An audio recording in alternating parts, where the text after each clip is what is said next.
Hello everyone. सो आज मैं आप सबको वेलकम करती हूँ इन्वायरमेंटल स्टडीज़ ENVS में। एंड जो वीडियो फुल देखेगा उसको एक बेनिफिट होने वाला है। ठीक है, मैं सारे के सारे नोट्स प्रोवाइड करने वाली हूँ। कहाँ पे मिलेगा वो नोट्स एंड क्या होगा वो मैं वीडियो के बीच में बताऊँगी आप लोगों को। थोड़ा पढ़ाने के बाद मैं आप लोगों को वीडियो के बीच में बताऊँगी कि ये सब कहाँ पे मैं ये सब कुछ प्रोवाइड करने वाली हूँ at the end of the video, या बीच के वीडियो के किसी बीच पार्ट में मैं ये चीज़ एक्सप्लोर मतलब ये चीज़ बताने वाली हूँ। ठीक है आप लोगों को। सो जितना भी होगा वीडियो पूरा का पूरा देखना, आप लोगों को नोट्स भी मिल जाएंगे एंड फ्री ऑफ कॉस्ट में जो भी नोट्स है मैं उनका कोई भी चार्जेस नहीं लेने वाली, क्योंकि एग्जाम्स आने के लिए सिर्फ एक दिन है एंड जितना भी हो सके आप लोगों की हेल्प कर सकूँ उसके लिए मैं आप लोगों को नोट्स फ्री में प्रोवाइड कर रही हूँ। चाहे इन्वायरमेंटल साइंस का हो, चाहे फिजिकल एजुकेशन का हो, किसी के पास भी कोई भी सब्जेक्ट है आप लोग मुझे कांटेक्ट कर सकते हो। मैं डिस्क्रिप्शन में टेलीग्राम चैनल भी दे दूंगी, वहाँ पे आके कांटेक्ट करना मुझे। ठीक है, मैं वहाँ पे आप लोगों को प्रोवाइड कर दूंगी। मैं बताऊंगी लास्ट में कैसे करना है। ठीक है, लास्ट में या बीच में मैं वो चीज़ आप लोगों को बताऊंगी। चैनल भी मैं बताऊंगी, चैनल भी दे दूंगी मैं। सो ईवीएस का चैप्टर 1 है environmental pollution and pollution control. EVS का चैप्टर 1 क्या है? Environmental pollution and pollution control. So यहाँ पे ये जानना जरूरी है कि पॉल्यूशन कितने टाइप्स के हैं। Pollution are of different types. Pollution एक टाइप के, दो टाइप के, थ्री टाइप के पॉल्यूशन नहीं होते। किसी भी चीज में जाओ, किसी भी चीज को देखो, पॉल्यूशन वहीं पे होता है। सो सिर्फ water pollution, air pollution, soil pollution, noise pollution ही ऐसा पॉल्यूशन नहीं होता है। रेडिएशन पॉल्यूशन भी पॉल्यूशन होता है, बाकी बहुत सारे पॉल्यूशन होते हैं। बट यहाँ पे pollution are of different types. यहाँ पे जो सिलेबस के अकॉर्डिंग कहा गया है वही लिखते हैं। ओके, 5 टाइप्स ऑफ पॉल्यूशन आते हैं। एयर पॉल्यूशन, अब थर्मल पॉल्यूशन है, लाइट पॉल्यूशन है। पॉल्यूशन तो बहुत टाइप्स के होते हैं ना, बट हमारे बुक में 5 टाइप्स ऑफ पॉल्यूशन मेंशन किए गए हैं।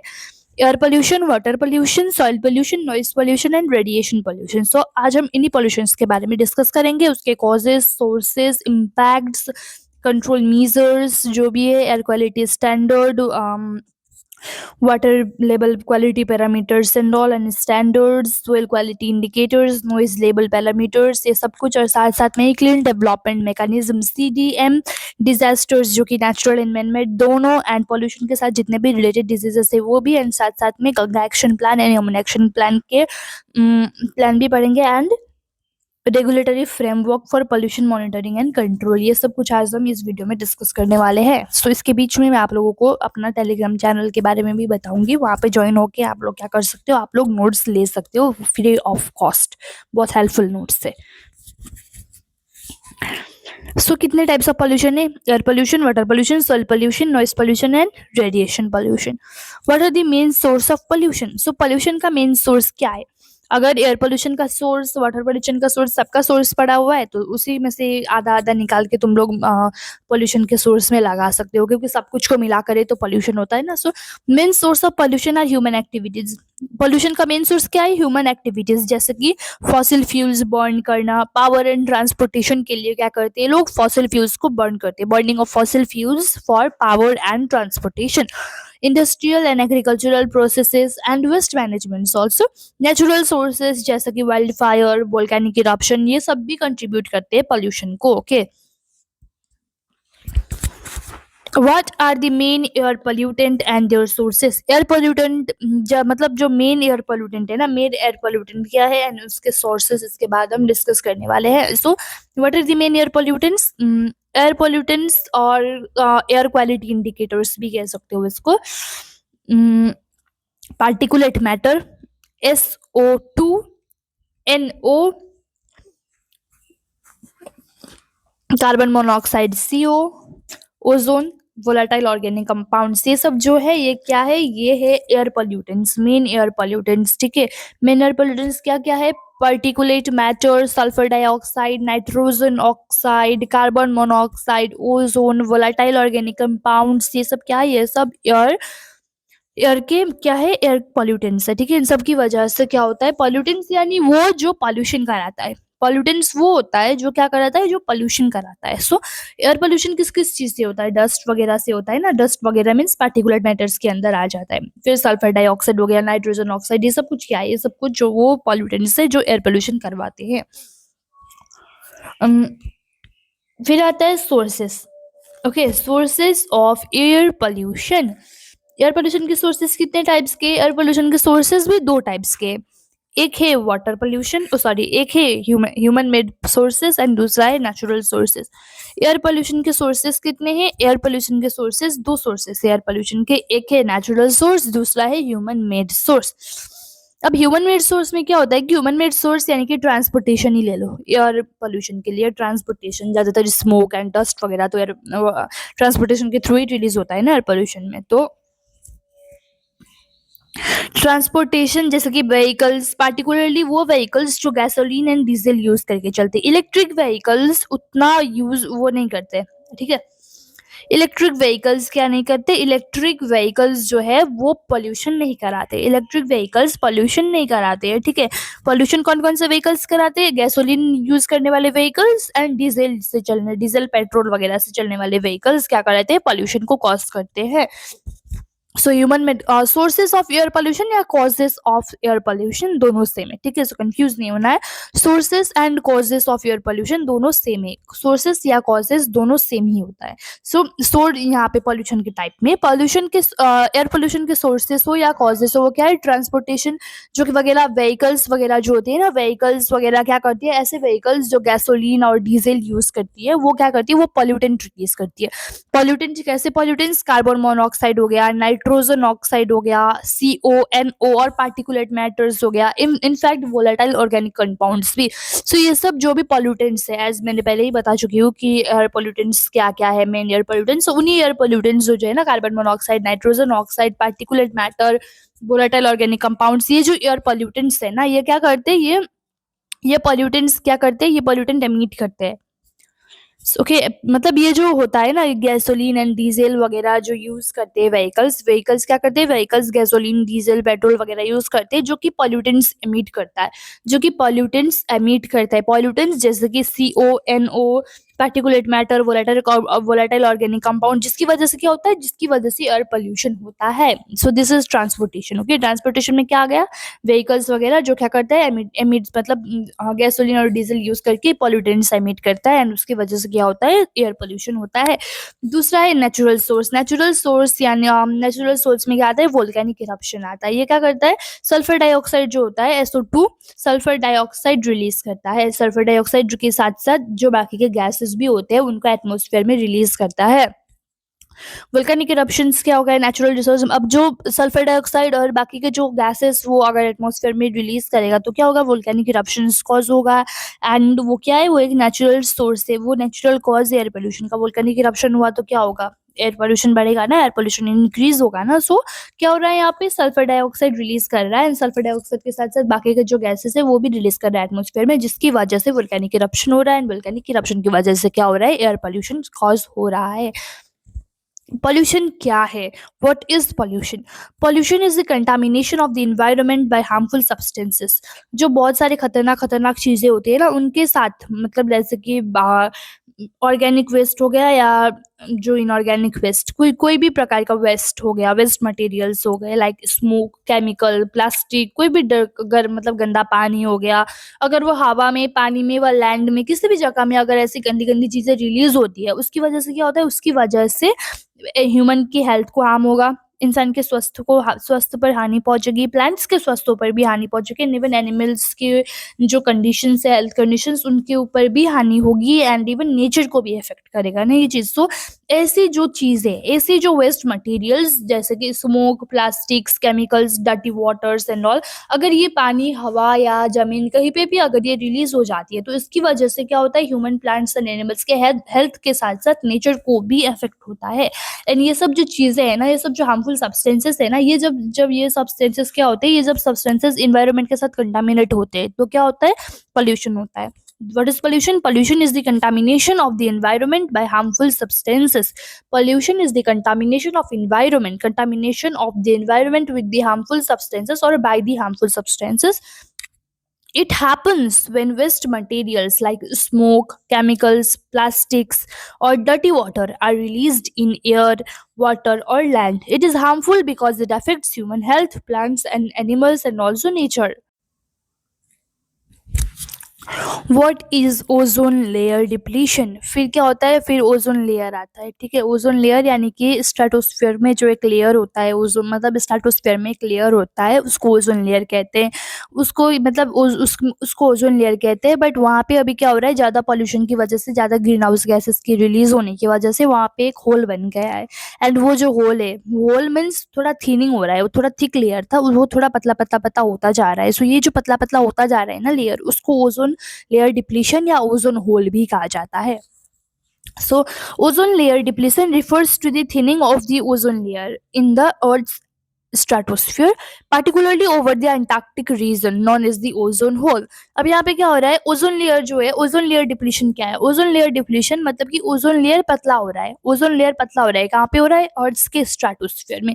अर्थ के स्ट्रेटोस्फीयर में एक लेयर है जिसका नाम है ओजोन लेयर। एंड वो जो लेयर है ना, वो पतला पतला होता जा रहा है, वो डिप्लीट करता जा रहा है, वो पतला होता जा रहा है। ठीक है, कहाँ पे हो रहा है ये स्पेशली हो रहा है अंटार्कटिक रीजन में। अंटार्कटिक रीजन में ज्यादा एमिशंस या कुछ होने की वजह से अंटार्कटिक रीजन में ना ओजोन लेयर खत्म होने वाला है। मतलब ओजोन लेयर अब यहाँ पे देखो, अब ऐसे ही दिखने से तो नहीं दिखेगा, बट अब अगर इंडिया के ऊपर देखा जाए तो ओजोन लेयर वहाँ पे दिखेगा।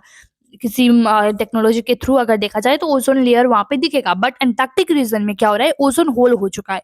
ओजोन नहीं दिख रहा है वहाँ पे, ओजोन लेयर ही वहाँ का डिस्ट्रॉय हो चुका है। क्यों हो रहा है ये, ओजोन लेयर क्यों डिस्ट्रॉय होता है, ओजोन लेयर इसलिए डिस्ट्रॉय होता है जब ओजोन डिप्लीटिंग सब्सटेंसेस आ जाए। ओजोन को क्या करने वाले, ओजोन को डिस्ट्रॉय करने वाले सब्सटेंसेस जब रिलीज होते हैं तब ओजोन लेयर डिप्लीट होता है। ओजोन को डिप्लीट कराने वाले सब्सटेंसेस क्या क्या होते हैं, लाइक सीएफसी, कार्बन डाइऑक्साइड, ये सब क्या करते हैं, ये सब अगर एटमॉस्फेयर में ट्रैप हो जाए ना, तो क्या होता है, एटमॉस्फेयर में ट्रैप होने की वजह से ये क्या करता है, ये ओजोन को डिप्लीट कर देता है, ओजोन को पतला कर देता है। ओजोन पतला हो गया तो फिर बाद में जाके वो चीज ओजोन होल बन जाएगा। ठीक है, पूरा हटेगा तो ओजोन होल बन जाएगा। एंड वो अंटार्कटिक रीजन में देखने को भी मिलता है। Ozone layer depletion refers to the thinning of the ozone layer in the Earth's stratosphere, particularly over the Antarctic region known as the ozone hole. This depletion is primarily caused by the release of ozone depleting substances (ODS), okay, and like ozone depleting substances like chlorofluorocarbons (CFCs) in the atmosphere।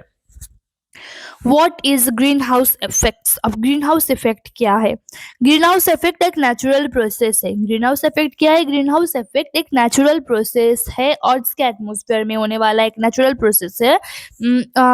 एक natural process है जहाँ पे क्या होता है, जहाँ पे अर्थ के एटमॉस्फेयर में जो गैसेस होते हैं ना, वो हीट ट्रैप करती है, सन से हीट ट्रैप करती है। अर्थ के एटमॉस्फेयर में जितने भी गैसेस वगैरह release they, like carbon dioxide हो गया, सीएफसीज हो गया, ये सब जितने भी जो गैसेस रिलीज होते हैं ना अर्थ के एटमॉस्फेयर में, वो क्या करती है, वो सन से क्या करती है, हीट ट्रैप कर लेती है। जब वो सन से हीट ट्रैप कर लेती है, ऐसे जो मैटर्स है या ऐसे जो सब्सटेंसेस है, ऐसे जो गैसेस है, वो क्या करती है, वो अर्थ के एटमॉस्फेयर में हीट ट्रैप कर लेती है, सन से हीट ट्रैप कर लेती है। जब ये सन से हीट ट्रैप कर लेती है तब प्लेनेट वार्म होता है। तब क्या होता है, तब ये क्या करता है, तब ये प्लेनेट को वार्म करता है। एंड क्या बनाता है, ये टेम्परेचर जो है ना, प्लेनेट में जो टेम्परेचर है, उस टेम्परेचर को इतना लायक बना देता है कि वहां पे लोग बैठ सके। इसको कहते हैं ग्रीन हाउस इफेक्ट। ठीक है, ग्रीन हाउस इफेक्ट एक नेचुरल प्रोसेस से, जहाँ पे क्या होता है, अर्थ के एटमॉस्फेयर में जो गैसेस होती है, अर्थ के एटमॉस्फेयर में जो गैसेस होती है, वो सन से, सूर्य से क्या करती है, वो सूर्य से हीट को ट्रैप करती है। जब वो सूर्य से हीट को ट्रैप करती है तब क्या होता है, तब वो हमारे जो प्लैनेट है, हमारे अर्थ को वो वार्म कर डालती है, हमारे अर्थ को वो वार्म कर देती है। हमारे अर्थ को वार्म करने के बाद, हमारे अर्थ में जो टेम्परेचर है उसको वार्म करने के बाद, यहाँ पे लाइफ रह सके, यहाँ पे लोग बच सके, उतने लायक बना देती है। ग्रीन हाउस इफेक्ट वो होता है जो क्या करती है, ह्यूमन लाइफ को पॉसिबल करती है ऑन अर्थ, क्या करके, वार्म करके प्लैनेट को। ठीक है, सूर्य से हीट ट्रैप कर लेती है, जितने भी गैसेस है वो सूर्य से हीट ट्रैप करती है। एंड फिर क्या होता है, वार्म, प्लैनेट वार्म हो जाता है, जिसकी वजह से यहाँ पे लोग रह सकते हैं। व्हाट आर द कंसिक्वेंसेस और impacts of the greenhouse effect. जैसे कि सोर्स और कॉज सेम है, वैसे ही रिजल्ट, कंसिक्वेंस एंड इम्पैक्ट भी सेम होता है। सो ग्रीन हाउस इफेक्ट का कंसिक्वेंस, इम्पैक्ट या रिजल्ट्स क्या है, environmental impact and even environmental के साथ साथ क्या भी इम्पैक्ट होता है, दूसरा सोशल एंड इकोनॉमिक इम्पैक्ट भी पड़ेंगे। एनवायरमेंटल इम्पैक्ट जैसे कि ग्लोबल वार्मिंग हो गया, sea level rise, extreme weather events, ecosystem disruption, ocean acidification, ये सब क्या है, ये सब एनवायरमेंटल इम्पैक्ट है। ग्रीन हाउस इफेक्ट की वजह से क्या हो सकता है, ग्रीन हाउस इफेक्ट अगर ज़्यादा हो जाता है, ठीक है। ग्रीन हाउस इफेक्ट जो है, ग्रीन हाउस इफेक्ट की वजह से इम्पैक्ट्स जो है, कंसिक्वेंसेस ग्रीन हाउस इफेक्ट के, वो इम्पैक्ट्स क्या है, ठीक है। ग्लोबल वार्मिंग, एक है ग्लोबल वार्मिंग। यहाँ पे क्या होता है ग्लोबल वार्मिंग में, ग्रीन हाउस इफेक्ट जो है ना, green house effect heat trap करता है एटमोसफियर में। Green house effect heat trap कर देता है एटमोसफियर में, जिसकी वजह से अर्थ की एवरेज सरफेस टेम्परेचर में ग्रेजुअल इंक्रीज होता है। ऐसे ही अगर टेम्परेचर में, मतलब अर्थ के प्लैनेट में हीट, एटमॉस्फेयर में हीट ट्रैप करता रहा, तो क्या होता है ग्रीन हाउस इफेक्ट की वजह से एटमॉस्फेयर में हीट ट्रैप होता रहता है। जब ग्रीन हाउस इफेक्ट की वजह से एटमॉस्फेयर में हीट ट्रैप होता रहता है, तो उसकी वजह से क्या होता है, उसकी वजह से अर्थ का जो एवरेज सरफेस टेम्परेचर होता है ना, उसमें थोड़ा सा इंक्रीज आता है, ग्रेजुअली, धीरे धीरे धीरे धीरे उसमें इंक्रीज आता है। ये जो वार्मिंग ट्रेंड है, मतलब ये धीरे धीरे जो वार्म करने के ये जो तरीका है, इसकी वजह से क्या होता है, इसकी वजह से वेदर पैटर्न्स में बहुत सारे चेंजेस आते हैं। इसकी वजह से क्या होता है, वेदर पैटर्न्स में बहुत सारे चेंजेस आते हैं। बहुत ज़्यादा, मतलब बहुत सारे चेंजेस आते हैं, लाइक हीट वेव्स भी हो सकता है, ड्रॉट्स, फ्लड्स वगैरह भी हो सकते हैं, ठीक है। दूसरा है सी लेवल राइज। अब जो ग्लेशियर एंड पोलर आइसिड्स है ना, वो मेल्ट होना शुरू कर देती है, जिसकी वजह से जो पानी है वो, मतलब जो ये ग्लेशियर्स वगैरह है, वो मेल्ट हो जाती है, तो वो एक आइस का टुकड़ा नहीं रहती। वो आइस की टुकड़ा, अगर आइस का टुकड़ा रखोगे एंड वो पिघल जाएगी, ज़्यादा हीट बढ़ेगा ना, हीट ज़्यादा बढ़ने की वजह से ग्लेशियर्स एंड पोलर आइस वगैरह पिघलने लगेंगे, एंड जब वो सब पिघलने लगेंगी, तब इसकी वजह से क्या होगा, पिघलने की वजह से ओशंस वगैरह में पानी ऐड होना शुरू हो जाएगा। ओशन वगैरह में जब पानी ऐड होना शुरू हो जाएगा, तो इसकी वजह से क्या होगा, अगर ओशन सीज में पानी आना स्टार्ट हो गया, तो जितना लेवल है, सी का लेवल जितना है ना, पानी का सी का लेवल जितना है, वो इंक्रीज हो जाएगा ना, वो इंक्रीज हो जाएगा, एंड इसकी वजह से क्या होगा, फ्लड्स वगैरह आएगा। एंड जब फ्लड्स वगैरह आएगा, तो जो कोस्टल सिटीज है, लाइक केरला हो गया, गोवा वगैरह, ठीक है, ये सब क्या हो गया, ये थोड़े कोस्टल साइड्स के सिटीज है, तो इनको थोड़ा थ्रेटनिंग पहुंचेगा इंडिया में। बे ऑफ बंगाल के आसपास के, या बे ऑफ बंगाल से भी ज़्यादा, मतलब इधर के थ्रेटन्ड होंगे, केरला वगैरह थ्रेटन्ड होंगे, ठीक है। Extreme weather events, more frequent and intense heat waves. Extreme मतलब वेदर इवेंट्स होते रहेंगे, वेदर चेंज होता रहेगा, ठीक है। बहुत सारे अलग अलग वेदर यहाँ पे होंगे, जैसे कि फ्रिक्वेंटली हीट वेव्स आना, बहुत ही गहरा और फ्रिक्वेंट हीट वेव्स आना, ड्रॉट वगैरह, फ्लड, स्ट्रॉन्गर स्टॉर्म्स, ये सब कुछ हो सकता है। अगर क्या होगा, अगर ग्रीन हाउस इफेक्ट ज्यादा होगा, तो सी लेवल राइज होगा, ग्लोबल वार्मिंग होगा, वेदर इवेंट्स होंगे, एक्सट्रीम वेदर इवेंट्स जैसे कि हीट वेव्स वगैरह, ड्रॉट, फ्लड, स्ट्रॉन्गर स्टॉर्म्स, ये सब कुछ हो सकता है। दूसरा है फिर है इकोसिस्टम डिस्ट्रप्शन। इकोसिस्टम डिस्ट्रप्शन में यहाँ पे क्या होता है कि यहाँ पे जो हैबिटेट्स होते हैं ना, हैबिटेट्स चेंज होंगे। लोगों के जो घर है, लोगों के स्पेशली एनिमल्स के जो घर है, एनिमल्स के घर चेंज होते जाएंगे, एनिमल्स की रहने की जगह चेंज हो जाएगी, फोर्सिंग एनिमल्स टू माइग्रेट और फेस एक्सटिंक्शन, जिसकी वजह से क्या होगा, हैबिटेट्स वगैरह चेंज होने लगा, इकोसिस्टम डिस्टर्ब हो गया, हैबिटेट्स वगैरह चेंज होने लगा, हैबिटेट्स वगैरह चेंज करना पड़ेगा, तो एनिमल्स को क्या करना पड़ेगा, एनिमल्स को एक जगह से दूसरी जगह में माइग्रेट करना पड़ेगा। एंड जब एनिमल्स माइग्रेट करेंगे, तो एनिमल्स एक्सटिंक्शन की ओर बढ़ जाएंगे, एनिमल्स क्या हो जाएंगे, एनिमल्स गुम होने लगेंगे। प्लांट्स को भी बहुत सारे ऐसे बार बार जो चेंजेस आ रही है सीजन्स में, अल्टर्ड सीजन्स की वजह से प्लांट्स को भी स्ट्रगल झेलना पड़ेगा। ओशन एसिडिफिकेशन है फिर point, next point, ocean acidification. जो ओशन है वो significant amount of carbon dioxide absorb करने लगेगी। ओशन में क्या होगा, ओशन में significant amount of carbon dioxide, जो कार्बन डाइऑक्साइड का अमाउंट है ना, ओशन में कार्बन डाइऑक्साइड का अमाउंट अगर ज्यादा हो जाता है, तो ओशन के अंदर जितने भी मराइन लाइफ है, लाइक फिशेस वगैरह, कोरल लीफ, जितने भी मराइन लाइफ है, मतलब पानी में जीने वाले जितने भी एनिमल्स वगैरह है, जितना भी मराइन लाइफ पानी के अंदर रहता है, पानी के अंदर रहने वाले जितने भी जीव जंतु है, वो ऑक्सीजन लेते हैं ना, वो ऑक्सीजन, सो पानी के अंदर ऑक्सीजन है, इसलिए तो वो लोग वहां पे सर्वाइव कर पा रहे हैं। बट अगर ओशन क्या करने लगा, अगर ओशन एसिडिफाई हो गया, ठीक है, ओशन एसिडिफाई हो गया, ओशन में कार्बन डाइऑक्साइड का अमाउंट ज्यादा हो गया, ओशन अगर कार्बन डाइऑक्साइड का अमाउंट एब्जॉर्ब करने लगा, तो क्या होगा, वहाँ के जो एनिमल्स है वो ऑक्सीजन ब्रीथ नहीं कर पाएंगे, एंड जब वो ऑक्सीजन नहीं ले पाएंगे, तब वो एक्सटिंक्ट हो जाएंगे, वो मर जाएंगे। कोरल रीफ्स वगैरह हो गए, और बाकी के जो फिशेस, फ्रॉग्स वगैरह, क्रोकोडाइल्स एंड ऑल, ये सब क्या हो जाएंगे, ये सब मर जाएंगे, एक्सटिंक्ट हो जाएंगे, क्योंकि पानी के अंदर अब क्या नहीं है, अब ऑक्सीजन नहीं है एंड कार्बन डाइऑक्साइड है। अगर ऑक्सीजन नहीं होगा एंड कार्बन डाइऑक्साइड होगा, तो ह्यूमंस भी जी नहीं पाएंगे ना। तो वैसे ही जो पानी के अंदर के जो जीव जंतु है, वो भी नहीं जी सकते। ये जो है, ये क्या है, ये इफेक्ट्स है, इम्पैक्ट है, कंसिक्वेंसेस से ग्रीन हाउस इफेक्ट का। और फिर आता है सोशल एंड इकोनॉमिक इम्पैक्ट। ये क्या था, ये था इन्वायरमेंटल इम्पैक्ट, ठीक है, ये था इन्वायरमेंटल इम्पैक्ट। अब आता है सोशल एंड इकोनॉमिक इम्पैक्ट भी आता है, फूड सिक्योरिटी वगैरह आ गया। अब ग्रीन हाउस इफेक्ट का सोशल एंड इकोनॉमिक इम्पैक्ट है फूड सिक्योरिटी में। क्लाइमेट अगर बार बार चेंज होता गया, क्लाइमेट चेंज होता गया, तो क्या होगा कि क्रॉप यील्ड्स की वजह से पेस्ट क्या कर देती है, क्लाइमेट चेंज और पेस्ट की वजह से क्या होता है कि क्रॉप यील्ड्स वगैरह रिड्यूस होने लग जाती है, क्रॉप यील्ड्स वगैरह कम होने लग जाते हैं, जिसकी वजह से फूड सप्लाईज में थ्रेटनिंग आएगा, फूड शॉर्टेजेस वगैरह होगा, हेल्थ रिस्क होगा, ज़्यादा से ज़्यादा गर्मी हुई तो हीट स्ट्रेस वगैरह हो गया, हीट वेव्स आ सकता है, हीट स्ट्रेस हो सकता है, ठीक है, जिसके बाद और अगर ज़्यादा से ज़्यादा गर्मी हुई तो क्या होगा, नेचुरल तरीके से जंगलों में आग भी लग जाएगी, वाइल्ड फायर्स बढ़ेगा, एयर पोल्यूशन बढ़ेगा, स्मोक होगा, ठीक है, फॉग और स्मोक मिल जाएगा तो स्मोक होगा, एयर पोल्यूशन होगा, जिसकी वजह से रेस्पिरेटरी सिस्टम वर्शन हो जाएगी, रेस्पिरेटरी सिस्टम अच्छी नहीं रहेगी, रेस्पिरेटरी जो सिस्टम है वो भी बिगड़ जाएगी, एंड जिसकी वजह से बहुत सारे अदर बाकी के जो है हेल्थ इश्यूज भी होने लगेंगे। फिर डिस्प्लेसमेंट एंड माइग्रेशन, अगर सी लेवल वगैरह राइज हो गया और एक्सट्रीम वेदर इवेंट्स, अगर वैसे ही वेदर इवेंट्स भी बहुत सारा मतलब ड्रॉट वगैरह फ्लड्स वगैरह आने लगा, तो लोगों के साथ साथ जानवरों को भी क्या करना पड़ेगा, माइग्रेट करना पड़ेगा ना अपनी जगह से।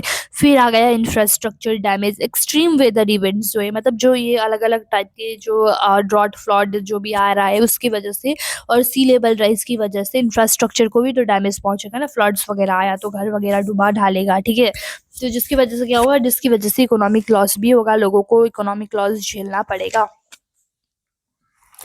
व्हाट इज ग्लोबल वार्मिंग, ये जितने भी क्वेश्चन पे बता रही हूँ वो बहुत ही इंपॉर्टेंट क्वेश्चन है for class 12 semester for examination.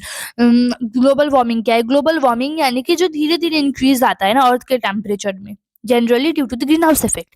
Green house effect की वजह से, ग्रीन हाउस इफेक्ट जो कि कॉज होता है, कार्बन डाइऑक्साइड अगर बढ़ जाए, सीएफसी का लेवल बढ़ जाए, कार्बन डाइऑक्साइड का लेवल बढ़ जाए, बाकी के जो पॉल्यूटेंट्स है ना वो अगर बढ़ जाए, ठीक है, बाकी का जो पॉल्यूटेंट्स है, पॉल्यूटेंट्स सीएफसी कार्बन डाइऑक्साइड का लेवल अगर बढ़ जाता है तो ग्रीन हाउस इफेक्ट होता है। इसी ग्रीन हाउस इफेक्ट की वजह से क्या होता है, इसी ग्रीन हाउस इफेक्ट की वजह से अर्थ के टेम्परेचर में धीरे धीरे एक इंक्रीज आती है, अर्थ के टेम्परेचर में जो इंक्रीज होता है ना उसको ग्लोबल वार्मिंग कहते हैं। Global warming is a gradual increase in the earth's temperature, generally in the earth's temperature, okay, gradual increase in the earth's temperature generally due to the greenhouse effect, generally due to the greenhouse effect caused by increased level of carbon dioxide, CFC and other pollutants also। Global warming के example जैसे कि glaciers वगैरह melt होते हैं rising sea level की वजह से, सी levels बढ़ने की वजह से क्या होता है, सॉरी, ग्लेशियर्स वगैरह मेल्ट होने की वजह से, आइस शीट्स मेल्ट होने की वजह से सी लेवल में राइज आता है, ये एक एग्जांपल हो गया। एंड ये जो ये इफेक्ट भी हो गया, इफेक्ट, इम्पैक्ट, कॉन्सिक्वेंसेस कुछ भी कह लो, ग्लोबल वार्मिंग का सी लेवल राइज हो गया, ग्लेशियर्स आइस शीट्स वगैरह मेल्ट होगा तो क्या होगा, सी लेवल में वाटर का सी लेवल जो होगा वो बढ़ जाएगा। Ocean acidification as told before, carbon dioxide अगर ज़्यादा एब्जॉर्ब करने लगा ओशन तो मराइन लाइफ को थ्रेटन पहुंचेगा, मराइन लाइफ जी नहीं पाएगी, ग्लोबल टेम्परेचर राइज हो जाएगा, ज़्यादा हीट ट्रैप करने लगा तो क्या होगा, जो ग्लोबल टेम्परेचर है वो इंक्रीज हो जाएगा थोड़ा थोड़ा करके, फूड सिक्योरिटी रिस्क वगैरह, अगर ऐसे ही क्या होगा, ऐसे ही जो टेम्परेचर अगर चेंज होता रहा है, क्लाइमेट वगैरह चेंज होता रहा तो इसकी वजह से क्रॉप यील्ड कम हो जाएंगे, जिसकी वजह से फूड सिक्योरिटी, फूड सप्लाई कम पड़ जाएगी। इकोनॉमिक इम्पैक्ट जैसे कि इंफ्रास्ट्रक्चर वगैरह डैमेज हो जाएगा, डिस्प्लेसमेंट एंड माइग्रेशन आ गया, जैसे कि अब का तो जिसकी वजह से क्या होता है, डिस्प्लेसमेंट माइग्रेशन मतलब जैसे सी लेवल वगैरह राइज हो गया, ठीक है, एंड वेदर इवेंट जैसे कि फ्लड वगैरह, ड्रॉट वगैरह आया, ड्रॉट वगैरह हुआ तो क्या होगा, लोगों को वहाँ से माइग्रेट करना पड़ेगा, डिस्प्लेस होना पड़ेगा। सो ये सब क्या है, ये सब इफेक्ट्स ग्लोबल वार्मिंग के। अब कॉजेस क्या है, किस चीज़ की वजह से ग्लोबल वार्मिंग हो सकती है, ग्लोबल वार्मिंग ट्रांसपोर्टेशन की वजह से हो सकती है, transportation as I told before, transportation की वजह से हो सकती है। ट्रांसपोर्टेशन से क्या होता है, व्हीकल्स वगैरह क्या करती है, व्हीकल्स वगैरह गैसोलीन एंड डीजल क्या करती है, गैसोलीन एंड डीजल यूज़ करती है व्हीकल्स, और जो ये गैसोलीन और डीजल यूज़ करने वाले व्हीकल्स है वो पॉल्यूटेंट्स को रिलीज करते हैं, जिसकी वजह से क्या होता है, एयर पोल्यूशन होता है, एंड उसी की वजह से क्या भी होता है, ग्लोबल वार्मिंग भी बढ़ती है। What are the causes of global warming? और दूसरा है ग्रीन हाउस गैस एमिशंस, जो फॉसिल फ्यूल्स वगैरह बर्न करना, इलेक्ट्रिसिटी, ट्रांसपोर्टेशन, इंडस्ट्रियल प्रोसेसेस के लिए जो fossil fuels like coal, oil, gas, natural gas, coal, ये सब चीज़ अगर फॉसिल फ्यूल्स बर्न करेंगे तो क्या होगा, इलेक्ट्रिसिटी ट्रांसपोर्टेशन मिलेगी, बट इलेक्ट्रिसिटी एंड ट्रांसपोर्टेशन के मिलने के साथ साथ ये क्या भी करेगा, कार्बन डाइऑक्साइड रिलीज करेगा। ठीक है, एटमॉस्फेयर में कार्बन डाइऑक्साइड रिलीज करेगा, जो कि एक मेजर ग्रीन हाउस गैस है, जिसकी वजह से ग्लोबल वार्मिंग हो सकता है, होगा भी। फिर आता है एम्बिएंट एयर क्वालिटी स्टैंडर्ड्स। अब क्या है वो ambient air quality standards, AAQS? Ambient air quality standard कहता है कि वो डिफाइन करता है कि maximum permissible concentration of outdoor air pollutants like particulate matter, ozone gases, averaged over a specific time to protect public health, vegetation and the environment from harmful effects, serving as legal benchmarks for clean air that governments enforce through monitoring। यानी कि air quality index, यानी कि air की quality कैसी है वो सब कुछ चेक करना। ठीक है, बाहर के जो पॉल्यूटेंट्स है, पार्टिकुलेट मैटर्स, ओजोन गैसेस, वो सब कैसे किस टाइम पे क्या कर रहे हैं, वो सब कुछ पता लगाना, वो क्या होता है एयर क्वालिटी स्टैंडर्ड्स का काम। And that we will discuss in the next one, जहाँ पे मैंने आसान तरीके से लिखा है एयर क्वालिटी स्टैंडर्ड के बारे में, मैं उसको एक्सप्लेन करूंगी। What is air pollution? Air pollution क्या है? एयर पोल्यूशन यानी कि एयर पोल्यूशन जो इंडोर और आउटडोर इन्वायरमेंट है ना, harmful gases, chemicals, dust, solid particles, particulate matters, biological agents जैसे कि नेचुरल एटमॉस्फेयर में अल्टर करती है, वो सब चीज़, फॉसिल फ्यूल्स का बर्न करना, इंडस्ट्रियल प्रोसेस, फायर्स, ये सब क्या करते हैं, ये सब जो एक गैस रिलीज करते हैं ना, उसकी उस जो ये सब पॉल्यूटेंट्स है, ठीक है, ये सब पॉल्यूटेंट्स की वजह से अगर कोई पोल्यूशन हो रहा है तो उसको बोलते हैं एयर पोल्यूशन। वाटर पोल्यूशन क्या है? Water pollution means the contamination of water bodies with a negative impact of their uses. Water pollution को एक्वाटिक पोल्यूशन भी कहा जाता है, एंड वो वाटर बॉडीज का ऐसा कंटामिन वाटर बॉडीज का एक negative impact on on their uses. Water bodies क्या होता है? वाटर बॉडीज उनके ही जो नेगेटिव इम्पैक्ट होते हैं ना, उसकी यूजेस के साथ अगर कंटामिनेट कर जाए तो वाटर पोल्यूशन होता है। Water pollution results when contaminants mix with water bodies. जो कंटामिनेंट्स या पॉल्यूटेंट्स है ना, वो क्या होते हैं, अगर वाटर बॉडीज में सीज, लेक्स वगैरह, एक्वीफायर्स, ओशंस, रिजर्वियर्स, ग्राउंड वाटर से अगर मिक्स होती है, इंक्लूड होती है, कंटामिनेट करती है, तो क्या होता है, तो वाटर पोल्यूशन होता है। What are the sources of water pollution? किस किस चीज़ों से वाटर पोल्यूशन हो सकता है? Water pollution, domestic sewage, waste water from houses, toilets, kitchens, house toilet, kitchen, bathroom वगैरह से क्या होता है, जो वेस्ट वाटर, जो गंदा पानी निकलता है ना, बाथरूम से, टॉयलेट से, घर से, किचन से, जो गंदा पानी निकलता है ना, वो क्या करता है, वो रिवर्स एंड लेक्स को क्या करता है, वो पॉल्यूट करता है। रिवर्स और लेक को पोल्यूट करता है, जो डोमेस्टिक सेवेज बोल सकते हैं, क्योंकि ये किचन वगैरह से निकला हुआ गंदा पानी है, जो क्या कर रहा है, रिवर्स लेक्स वगैरह को पोल्यूट कर रहा है।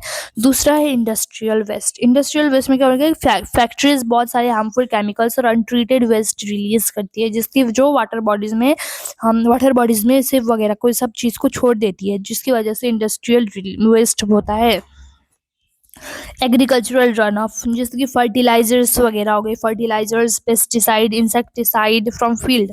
फील्ड से क्या होता है, जब बारिश वगैरह होती है ना, तब बारिश वगैरह होती है तो फील्ड्स में जो होती है पेस्टिसाइड, फर्टिलाइजर एंड इंसेक्टिसाइड्स वगैरह जो यूज़ करके जो एग्रीकल्चरल ग्रो कर रहा होता है, तो पानी बारिश होने की वजह से वो जितने भी केमिकल्स वगैरह है ना, वो रिवर्स एंड पोन्ड्स की तरफ वो बहने लगेंगे इनडायरेक्टली, जिसकी वजह से एग्रीकल्चरल रन ऑफ हो सकता है, एंड वो भी एक वाटर पोल्यूशन का ही सोर्स है।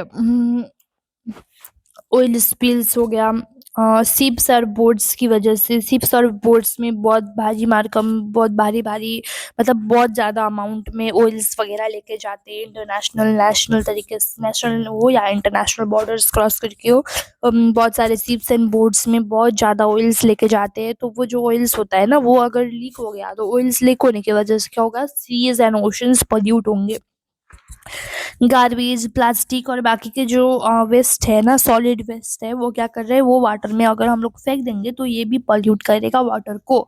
Religious and social activities, idols हो गया, मूर्ति वगैरह गंगा नदी में डुबो देना, गंगा नदी में मूर्ति वगैरह बहा देना। सिर्फ गंगा नदी में नहीं, बहुत सारी नदियों में रिलीजियस एक्टिविटीज़ के नाम पे क्या होता है, हम लोग आइडल्स वगैरह मतलब जो मूर्ति वगैरह होता है ना, उसको पानी में डुबो देते हैं, जिसकी वजह से क्या होता है, रिवर गंदा हो जाता है। फूल वगैरह वहाँ पे ऑफर करना, एशेस वगैरह बहा देना, जो मरा हुआ होता है उसका जो हड्डी वगैरह जो भी राख वगैरह होता है वो जाके नदी में बहा देते हैं। इसकी वजह से क्या होता है, पॉल्यूशन होता है रिवर्स में, ठीक है। Not harming anyone religious sentiment but just stating the truth was it is what it is, okay। जो मतलब होता है ना ये सब कुछ, इन सब कुछ नहीं होता है, ऐसा नहीं है, सब कुछ होता है। आइडल्स वगैरह हम लोग क्या करते हैं, आइडल्स वगैरह को हम लोग क्या करते हैं, पानी में डुबो देते हैं, जिसकी वजह से भी पोल्यूशन होता है ना। We should stop it, we should find the next method for it, right. Water pollution के इम्पैक्ट क्या है ह्यूमन के ऊपर एंड इवन इन्वायरमेंट के ऊपर।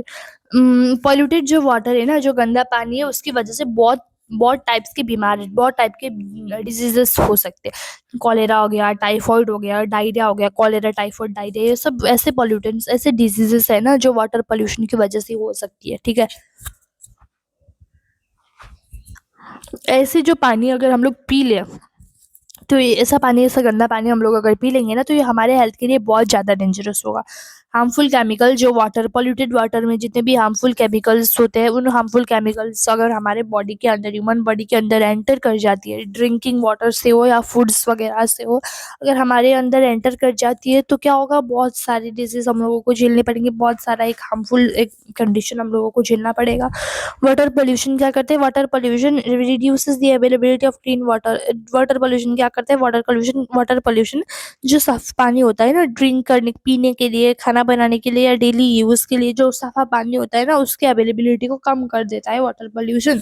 अब इन्वायरमेंट में क्या है, वाटर पोल्यूशन फिश वगैरह को और बाकी जो एक्वाटिक ऑर्गेनिजम्स है ना, ऑक्सीजन की कमी की वजह से है, और टॉक्सिक सब्सटेंसेस रिलीज करके वाटर पोल्यूशन की वजह से ये सब कुछ मर जाते हैं, एक्वाटिक ऑर्गेनिजम्स जो है वो मर जाते हैं। पॉल्यूटेड वाटर क्या करता है, polluted water plant, soil, river, lakes वगैरह को डैमेज करता है, जिसकी वजह से इकोसिस्टम भी अनहेल्दी हो जाती है। अब वाटर पोल्यूशन को कंट्रोल करने का, वाटर पोल्यूशन की कंट्रोल करने का कंट्रोल मेजर्स क्या क्या है, वाटर क्वालिटी पैरामीटर्स और water quality parameters and standards को यूज़ करके वाटर पोल्यूशन को कंट्रोल किया जा सकता है, ये बताया गया है। सो उसको हम अभी डिस्कस करेंगे। लाइक वाटर क्वालिटी स्टैंडर्ड्स जो है ना, वो are fixed to check limits of pollutants.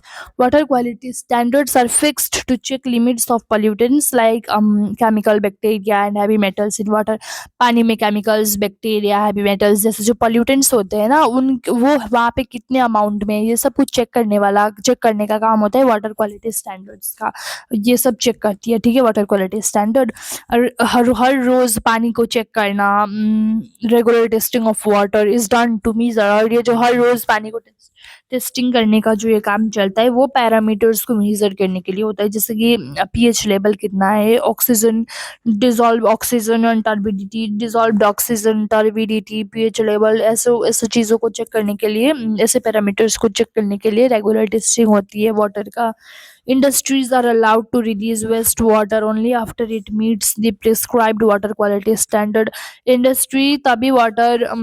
Industries को तभी वाटर वेस्ट वाटर रिलीज करने के लिए अलाउ करो जब वो क्या करे, जब वो वाटर क्वालिटी स्टैंडर्ड्स के जितने भी रूल्स है, प्रेस्क्राइब्ड रूल्स को मीट कर सके, okay. Drinking water standards ensure that water is free from harmful germs. जो पीने का पानी होता है ना, पीने का पानी क्या करता है, ड्रिंकिंग वाटर स्टैंडर्ड्स, पीने का जो पानी होता है ना, पीने का पानी का स्टैंडर्ड क्या करता है, पानी कितना फ्री है, हार्मफुल जर्म्स वगैरह से कितना फ्री है, हार्मफुल जर्म्स वगैरह, टॉक्सिक सब्सटेंसेस तो वहाँ पे नहीं है ना, उस चीज़ को इंश्योर करता है ड्रिंकिंग वाटर स्टैंडर्ड। उस चीज़ का ख्याल रखता है कि हम जो पानी पी रहे हैं उसमें harmful substances, germs, toxic substances वगैरह ना हो। सीवेज एंड वेस्ट, अब क्या होता है कि पानी जो है, पानी को ट्रीट करना चाहिए अच्छे से, ठीक है। Water must be treated to maintain safe water quality before entering rivers and lakes. जो रिवर्स वगैरह, लेक्स वगैरह में जाने से पहले जो पानी वगैरह वगैरह जो भी रिलीज होते हैं ना इंडस्ट्री से, वो इंडस्ट्री से रिलीज होने वाली जो भी पानी है, नॉल जो भी है, वो ट्रीट होनी चाहिए, उसको देख लेना चाहिए कि उसकी क्वालिटी कितनी कैसी है, अच्छी है कि नहीं है। रिवर्स एंड लेक्स में एंटर करने से पहले उसकी क्वालिटी चेक करनी चाहिए। And we will discuss soil pollution, noise pollution, radiation pollution और इन सब से रिलेटेड डिजीजेस, नेचुरल डिजास्टर वगैरह in our next video. So thank you so much. Okay, thank you so much for watching this. And मैं ये बताना चाहती हूँ कि जो long questions and short questions है वो आपको मेरे टेलीग्राम चैनल पे मिलेंगे। और ये जो टेलीग्राम चैनल का लिंक है ना, टेलीग्राम चैनल का लिंक मैं वीडियो के डिस्क्रिप्शन में दे दूंगी। वीडियो के डिस्क्रिप्शन में जाके चेक करना, मुझे सब्सक्राइब करना तो बिल्कुल भी मत भूलना। एंड जो वीडियो का डिस्क्रिप्शन है, वीडियो के डिस्क्रिप्शन में मैं टेलीग्राम का लिंक भेज दूंगी। वहाँ पे आप लोग टेलीग्राम का लिंक ओपन करोगे ना, तो टेलीग्राम का लिंक ओपन करने के बाद जो इस चैनल में आप लोग ज्वाइन होगे, वहाँ उस चैनल के ऊपर क्लिक करना। एंड जब उस चैनल के ऊपर क्लिक करोगे तो वहाँ पे एक डिस्कस वाला बटन दिखेगा, ठीक है, डिस्कस वाला बटन दिखेगा। उस डिस्कस वाले बटन पे क्लिक करने के बाद आप लोग चैट वाले, okay, class 12 semester 4 guide chat के चैनल में ज्वाइन हो जाओगे। एंड वहाँ पे कोई भी क्वेश्चंस वगैरह रहेगा, कोई भी नोट्स वगैरह अगर आप लोगों को चाहिए तो आप लोग वहाँ पे मुझे पूछ सकते हो। एंड ये बताना, रेफरेंस यूट्यूब लिखने के बाद मुझसे क्वेश्चंस मांगना, तो मैं आप लोगों को आप जो भी नोट्स होगा वो आप लोगों को मैं पर्सनल नंबर में शेयर कर दूंगी, ठीक है। Thank you so much guys. जिसने भी पूरा देखा उसको ये नोट्स मिलने वाले हैं, क्योंकि इसका पूरा डिस्क्रिप्शन मैंने यहाँ पे बताया है, ठीक है।